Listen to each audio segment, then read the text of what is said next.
बताइए डिम्पी, कौन सा शेयर है आज आपकी लिस्ट में?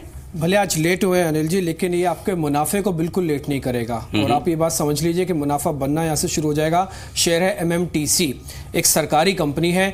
और अब आप ये देखिए कि सरकार का भी अपना जो नियत है उसमें किसी तरह की कोई देरी नहीं दिख रही है। सरकार अब चाहती है कि इस कंपनी को बदला जाए। पहले मैं कुछ फाइनेंशियल्स आपके सामने रखूंगा और उसके बाद मैं आपको बताता हूं कि क्यों सरकार ऐसा कह रही है, क्यों इस शेयर के बाद, आज के दिन के बाद ये बात नहीं बोली जाएगी, ये शेयर चलता नहीं है।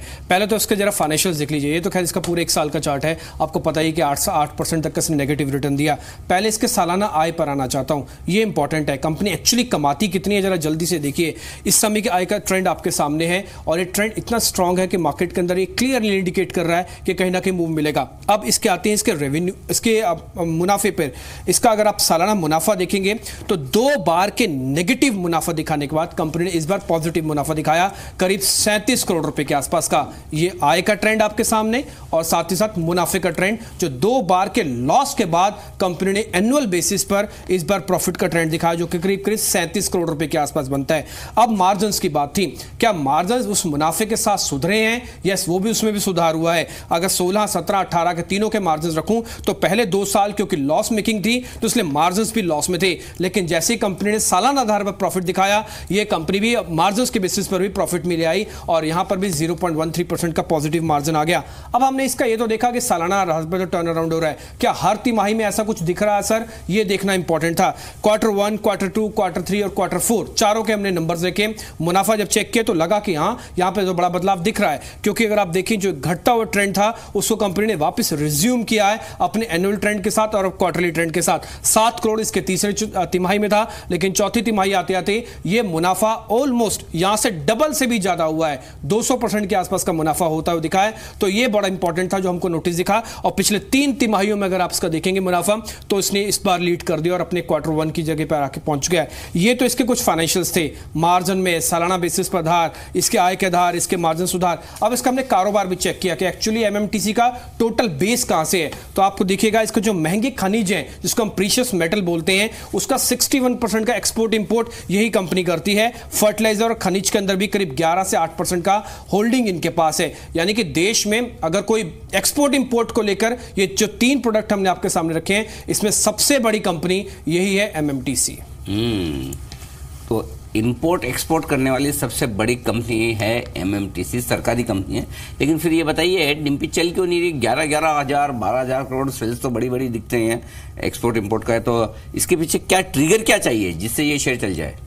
देश की 2 बड़ी कंपनियां अनिल जी, एसटीसी और एमएमटीसी। सरकार ये चाहती है इन दोनों को मिला दिया जाए। एक रिपोर्ट मांगी गई थी, इनकी फिजिबिलिटी रिपोर्ट क्या है? फिजिबिलिटी रिपोर्ट सरकार के पास है, फिजिबिलिटी दिखती है, दोनों का बोर्ड तैयार है, किसी तरह की कोई दिक्कत नहीं है, बस सरकारी मोहर लगने की बाकी है। ये वो ट्रिगर है जो पिछले 1 साल के पास कंपनी के पास नहीं था, अब बन जाएगा। सरकार, आपको पता ही है कि ओएनजीसी जब एचपीसीएल को मर्ज कर सकते, जिनका बिल्कुल कारोबार अलग अलग है, तो एमएमटीसी और एसटीसी इंडिया को मर्ज करने में सरकार के पास किसी तरह की कोई प्रॉब्लम नहीं है और दोनों ही कंपनी इसके बड़ी बेनिफिशियरी होंगी, क्योंकि एक प्रीशियस मेटल के अंदर और दूसरा आपके जो मसाले होते हैं उसके अंदर डील करती है। दूसरी इंपॉर्टेंट बात कि सरकार के पास इसमें 89% होल्डिंग है।